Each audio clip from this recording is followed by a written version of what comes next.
For today's video, kaya namalit yung requirements ani among kuya. Medyo late upload ay ni siya. Kunya sayang kay akong video kung dili sad na ko i-upload. Kunya nadugay sa kog upload ani kay murag na busy jud ang inahan this week.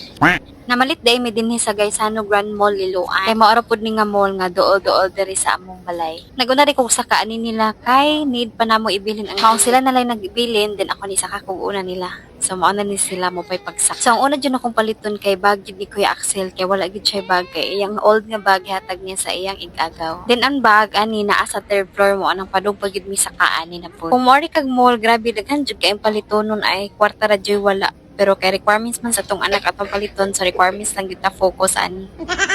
Bitaw iyo nya na lang ng uban. So pagsaka ay nako diri is daghan kayo mga bag nga mga nindot pero ang price grabe sad ka mahal. Dugay sad ko nakapilian ni kay ngano naglibog kog unsay akong ganahan pero kung anak wala ra siya pili kung unsa ray ako mao sad ang iyaha. Mao na sa ko apod tan-awon jud nako ang presyo una ko mo tan-aw kay nindot man ang tan-aw na to ang presyo no kay para kung ganahan tao, okay. Kunya, kay dugay man ko nakapili, nagsuggest ang akong kuya nga mao ni iyang ganahan na lang. Sus pagtanano ko sa presyo, hapit man pod mo 2,000. Ang gibalik na lang pud to nako akong unang gitan-aw kay murag mas arang-arang pa man ang presyo. Nya nindot sad iyang quality, baga din daghan sad kabutangan. So kini na lang gid nga bag ako napilian kay nindot man gid siya, di nagpili na lang ko og design kay daghan man gud siya klaseng design. So gitawag na ko si Kuya Axel, papilion ako siya kung sa iyang gusto nga design. Kay human naman iyang bag, so proceed na sad mi adto na pud sa mga kuwang niyang requirements kay naa na ba siya notebook ordera na nako siya sa Shopee. Maong dili ra kay ko daghan palitonon ang katura yung wala pa gyud niya. Nakapalit na kog papel din he din realize na ko man di ko dalang basket oy. Mo nang nangilog na lang kog basket diri sa kilid. Proceed na punta sa atong palitonon. Medyo daghan-daghan din na malit ani nga time kay mo lagi hapit ng ting klase nya kasagaran jud na adri ang mga kauban kay puro jud na malit og mga requirements.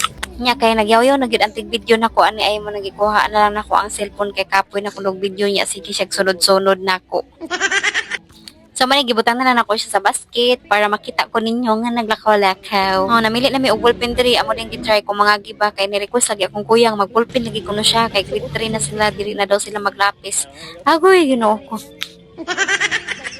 Pag humana magpalit sa iyang mga requirements, diri na pud mi sa iyang bawnanan, fighting bawnanan niya, dayon tubig. Pagkahuman ani nilinya nami kay para magpa-cashier. Then nanaog na lang mi sa first floor. Kay napa may time amo silang gipasakay ani kay para malingaw pud sila. So wala na lang sa kumusakay kay sakit kay akong tiil mao nang gabidyo na lang gyud ko nilang tulo.